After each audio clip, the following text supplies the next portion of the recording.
demands unconditional surrender. What if Germany had a last secret strategy to avoid total defeat in 1945? Hitler has suffered his first major defeat on Russian soil. So both sides are scaling up production, and the leaders are raising the stakes. As Allied armies closed in, the Nazi regime began grasping at a final, desperate gambit, a chaotic mix of apocalyptic weapons, shadow diplomacy, and a fanatical plan for a mountain fortress.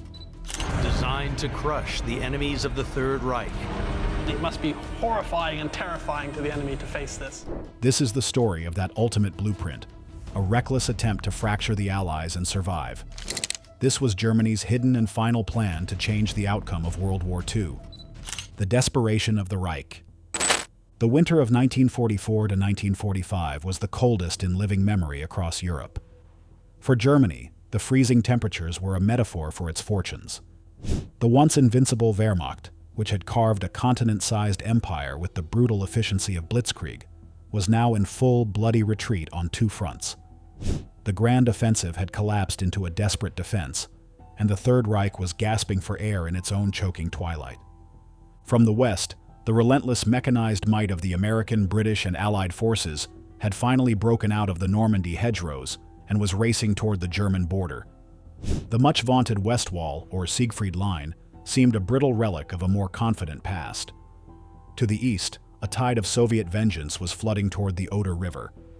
The Red Army's Vistula-Oder offensive in January 1945 was a masterclass in overwhelming force, advancing up to 40 kilometers a day and crushing entire German army groups. The earth shook with the thunder of Stalin's artillery, a sound that heralded the end for the Eastern territories. Cities that had been German for centuries were now Soviet prizes, and the brutal reality of the war the Nazis had started was crashing down upon the homeland itself.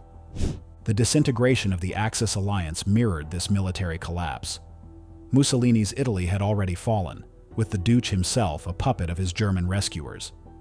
Romania and Bulgaria had switched sides, declaring war on their former ally. Hungary, Germany's last willing partner, was being fought over street by street in Budapest, a useless drain on precious German reserves. The Reich was utterly alone, surrounded, and being systematically pounded into rubble from the air by round-the-clock Allied bombing raids that left millions homeless and industries in ruins. Within the Führer bunker, 50 feet below the Chancellery Garden in Berlin, the atmosphere was a toxic cocktail of delusion, despair, and fanaticism. The man who had willed this catastrophe into being, Adolf Hitler, was a ghost of his former self. The vigorous orator who had hypnotized a nation was now a shuffling, prematurely aged man. His left hand trembled uncontrollably with a Parkinson's-like tremor. His posture was stooped. He was plagued by crippling stomach cramps and reliant on a bewildering cocktail of stimulants and sedatives administered by his personal physician, Dr. Morell. His strategic judgment, once audacious, had curdled into a dangerous micromanagement of phantom armies. He would scream at his generals for retreating, ordering them to hold non-existent lines on maps that bore no relation to the reality unfolding above. This vacuum of coherent leadership fostered a vicious power struggle among his inner circle, each vying for influence in the dying days of the regime. Heinrich Himmler, the Reichsführer SS, now commanded not only his feared paramilitary organization, but also the replacement army, making him one of the most powerful men in Germany, a role his military incompetence would soon reveal him to be utterly unfit for. Joseph Goebbels, the fanatical propaganda minister, saw the looming catastrophe as a Wagnerian finale, a chance to forge a myth of heroic sacrifice. And Martin Bormann, the shadowy secretary to the Führer, controlled access to Hitler, using his position to isolate his leader and poison him against rivals. They were like courtiers arguing over the succession while the palace burned down around them. It was from this cauldron of imminent defeat, physical decay, and bitter infighting that a new, desperate strategy began to coalesce. The concept of a decisive military victory had evaporated at Stalingrad, in the deserts of North Africa, and on the beaches of Normandy. The traditional tools of war, armies, tanks, and aircraft, were failing. Yet, surrender was unthinkable. The Allied demand for unconditional surrender, declared at the Casablanca Conference in 1943, meant the total eradication of the Nazi state and its leadership. Faced with this existential threat, the regime began to formulate what can only be called its secret and final plan: the technological gambit. As the walls closed in, the Nazi high command turned away from tired soldiers and put its hope in engineers. They began to believe that machines could still steal victory from defeat. This was the age of the Wunderwaffe, the wonder weapon, a name charged with propaganda and desperate hope. If ordinary men and supply lines could no longer win the day, perhaps a new machine would. The first of these was the vengeance weapons. The V-1 was a crude, pilotless aircraft with a buzzing engine that screamed across the sky and then cut out, sending its warhead to smash into the ground. It was a blunt tool of terror aimed at cities and morale. The V-2 was something else, the world's first long-range ballistic missile. It roared into space and fell back faster than sound, impossible to stop with the defenses of the day. Launched mainly in London and at Antwerp, a vital port for Allied supplies, these rockets were designed to frighten civilians and to drain resources from front lines. That ultimately, the V-2 rocket program. In the air, the Messerschmitt Me-262 was a leap forward. As the first operational jet fighter, it outpaced any propeller plane. Up close, it was brilliant. Its speed and climb rate left Allied fighters scrambling. Had dozens been in service a year earlier and used as true interceptors, the air war might have looked different. But technology alone was not enough. Jets need fuel, trained pilots, and spare parts. Those were in short supply. At sea, the Type 21 U-boat rewrote submarine design. Built to run submerged for long stretches with quiet electric motors and a hull shaped to slice through water, it aimed to outwit Allied convoy escorts and choke the flow of men and material across the Atlantic. If it had been produced in force, it could have made the seas far more dangerous for Allied shipping. Beyond weapons already in use, designers on paper dreamed up even stranger tools. The Horton Ho 229, a jet-flying wing, hinted at stealth because its shape could scatter radar. Plans existed for massive tanks and for rockets that might reach across oceans. These projects showed technical daring. They also said something darker: a regime so cornered it would gamble everything on wild bets. Why did the Nazis pin so much on machines? The goals were clear. First, wreck the enemy morale and force political pressure to stop the war. Second, buy time.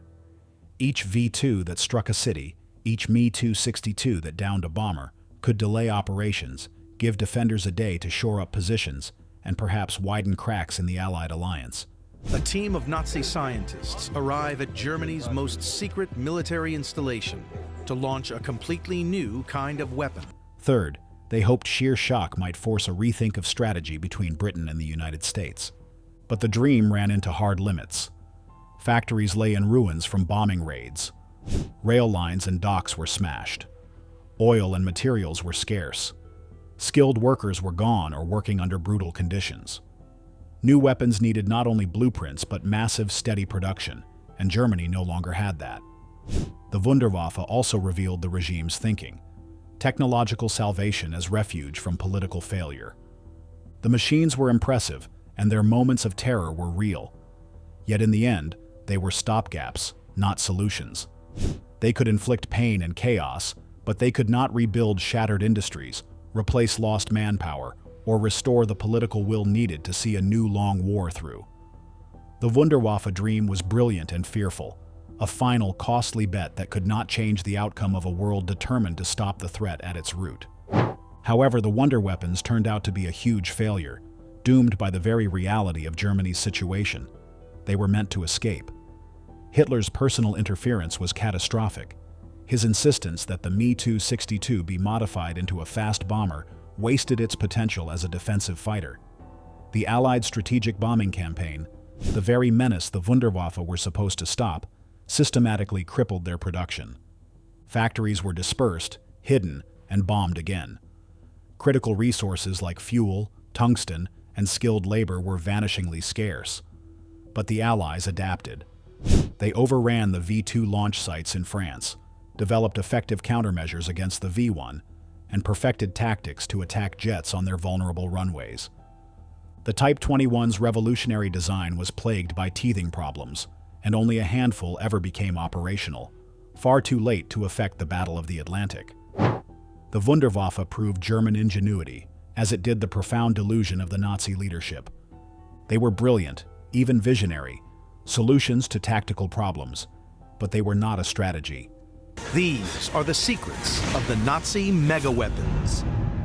They could not compensate for a lack of fuel, a lack of soldiers, or a collapsing empire.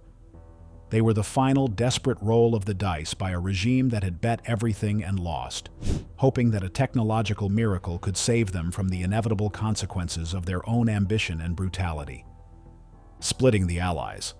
With their armies reeling and their wonder weapons failing to turn the tide, the Nazi leadership turned to a more cunning plan. They knew they couldn't defeat all their enemies on the battlefield. But what if they could convince one of them to quit the fight? This desperate hope led to a shadow war of backroom deals and secret talks, all aimed at one goal: breaking apart the powerful alliance of the United States, Britain, and the Soviet Union. The logic was simple. The alliance between the Western democracies, that's us, the US and Britain, and the Communist Soviet Union, was always an uncomfortable one. They were united only by their common enemy, Nazi Germany. German strategists bet that this partnership was fragile. Their wedge strategy was to pry it apart. The plan was to secretly offer a surrender to the Americans and British, hoping they would accept. In return, Germany could then join them in what they thought was everyone's real fear: fighting the Soviet Union together. They wanted to turn World War II into a new war, a West versus East conflict, with a defeated Germany somehow on the winning side. This desperate strategy led to several secret missions. The most famous was Operation Sunrise. In March 1945, high-ranking SS officers in Italy made contact with American intelligence agents in Switzerland. They offered to surrender all German forces in Italy early, hoping this act of good faith would open the door for wider peace talks with the West. The key American in these talks was Allen Dulles, the head of U.S. intelligence in Bern, Switzerland. Dulles listened, but his orders were clear: no separate peace. The Allies were committed to unconditional surrender for all of Germany, to the Soviets as well. While Dulles was allowed to explore these talks to save lives and speed up the end of the war, he could not make any promises that would betray the Soviet allies. The most shocking figure in this diplomatic game was Heinrich Himmler himself. The man who ran the SS and the Holocaust secretly believed he could be a peacemaker. In the final weeks of the war, through Swedish intermediaries, he tried to offer a total surrender to the Western Allies, but only to them. He still hoped to keep fighting the Soviets. When news of this reached Churchill and Roosevelt, they were furious and refused even to consider it. Himmler's attempt was the ultimate betrayal in Hitler's eyes. These secret talks did not achieve their goal, but they did succeed in creating deep suspicion. Soviet leader Joseph Stalin was paranoid by nature, and when he got wind of these back-channel discussions, his worst fears were confirmed. He became convinced the West was planning to make a separate deal and leave the Soviet Union to bear the brunt of the fighting. This mutual distrust between the Allies, carefully seeded by Nazi diplomacy, would eventually grow into the Cold War. The Nazi diplomatic gambit eventually failed completely. The Western Allies never seriously considered breaking their promise to Stalin. The Nazi attempts to split them only proved that the one thing Churchill, Roosevelt, and Stalin agreed on was the total defeat of Nazi Germany. There would be no separate peace, no last-minute deal. The wedge strategy showed just how little the Nazis understood their enemies, believing their alliance was as selfish and temporary as their own had been. The last stand fantasy. As the Allied noose tightened in the spring of 1945, a powerful and terrifying legend began to spread. It was the story of a final, impenetrable fortress deep in the mountains of southern Germany and Austria, the Alpine Festung, or Alpine Redoubt. This was not just a military plan, it was a myth, and for a time, it was one of the Nazis' most potent remaining weapons. The idea was simple and dramatic. The story went that the Nazi regime would not go down fighting in the burnt-out cities of the north. Instead, Hitler and his most fanatical followers, the SS elite, would retreat to a gigantic mountain fortress in the Alps. There, in a network of hidden caves and reinforced concrete bunkers, they had stockpiled vast amounts of weapons, ammunition, and food to last for years. From this natural castle, they would wage a brutal guerrilla war that could drag on for months, even years, bleeding the Allied armies white in a nightmare of mountain combat. This myth was fed by propaganda and fear. Allied intelligence agencies saw strange movements. Files were being shipped south, some industries were moved underground, and SS units were redirected to the Alpine region. The idea of a final, bloody stand by the most committed Nazis seemed terrifyingly plausible. For a time, this belief actually shaped Allied strategy, causing General Eisenhower to shift entire armies south to cut off this supposed mountain stronghold, a decision that may have accidentally sped up the fall of Berlin to the Soviets. But the Alpine redoubt was almost entirely a fiction. It was a paper fortress, built more on hope and fear than on concrete and steel. While some bunkers existed and some supplies had been moved, the grand, coordinated plan was a fantasy. The reality was a mess of logistical nightmares. There was no single, organized defense system. There was not enough food or fuel for a long siege. The German army was shattered, its units full of old men and young boys who were exhausted, hungry, and had no desire to die for a lost cause in the mountains. The fortress had no real walls. Connected to this myth was the plan for a Nazi guerrilla army called Werewolf. These were meant to be secret squads of fanatics who would remain behind enemy lines after the surrender. They were to be a hidden resistance, sabotaging supply lines, assassinating Allied soldiers and any Germans who cooperated with them, and keeping the Nazi spirit alive. But the Werewolf program, like the Redoubt, was a massive failure. The German people were utterly exhausted by years of total war, bombing, and loss. The will to fight had been extinguished.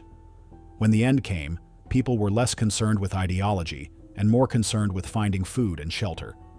There was no popular support for a suicidal resistance movement. The rapid Allied advance also gave the Werewolf units no time to organize or embed themselves. Their few scattered acts of violence were shocking, but they were the dying embers of the regime, not the start of a new fire, the last bargaining chip.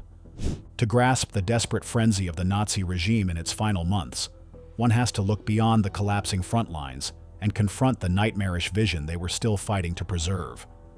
This vision was the Neuordnung, the New Order. It wasn't merely a war plan, but a design for a permanently restructured world, a new dark age built on racial hierarchy, enslavement, and terror. In it, a master race of Germans would rule a sprawling European empire, its wealth extracted from conquered peoples, while millions deemed unworthy of life were eradicated to purify the realm.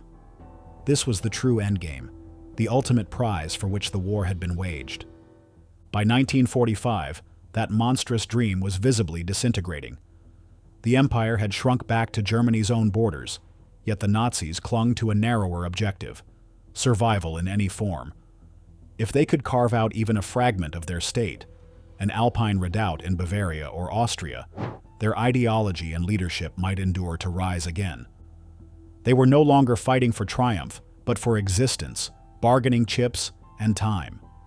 Every desperate measure reflected this shift. The so-called wonder weapons were not only tools of destruction, but messages written in fire. A V-2 rocket over London said, "We can still hurt you. Perhaps you'd prefer to leave us a fortress and call it peace." Likewise, frantic attempts to drive a wedge between the Allies, to cut a deal with the West, were gambles on anti-Soviet fear, outweighing anti-Nazi hatred. Their last, tattered hope was to sell themselves as a bulwark against communism. This chilling possibility, a rump Nazi state lingering as a Cold War power, has haunted imaginations ever since. Novels like Robert Harris's Fatherland or Philip K. Dick's The Man in the High Castle resonate because they explore the very nightmare the Nazis dangled before the world, that their poison might survive, festering on the margins of history. In the end, however, that final strategy collapsed on the rock of Allied resolve. The Holocaust, the atrocities, the contempt for human life had been laid bare, and the Western leaders knew there could be no compromise. The Neuordnung was so grotesque, so fundamentally abhorrent, that it guaranteed its own destruction. The world had glimpsed the future the Nazis envisioned and rejected it utterly, on the battlefield, and more decisively, on moral grounds. Why the plan failed. Germany's last gamble to win the war mixed dizzying technological dreams, wild diplomatic moves, and a kind of fanatical faith. On paper, it looked like a way to snatch a draw from a losing game. In practice, it rested on sand. The plan didn't simply fail, it fell apart under its own contradictions and the united will of a world bent on ending the threat it posed. The main reason for the failure was Allied unity. No amount of German plotting could break the rock-solid resolve of Roosevelt, Churchill, and Stalin. The Nazis hoped the West would fear Soviet communism more than Nazi brutality, and so they tried to play the two sides against each other. They misread the moment.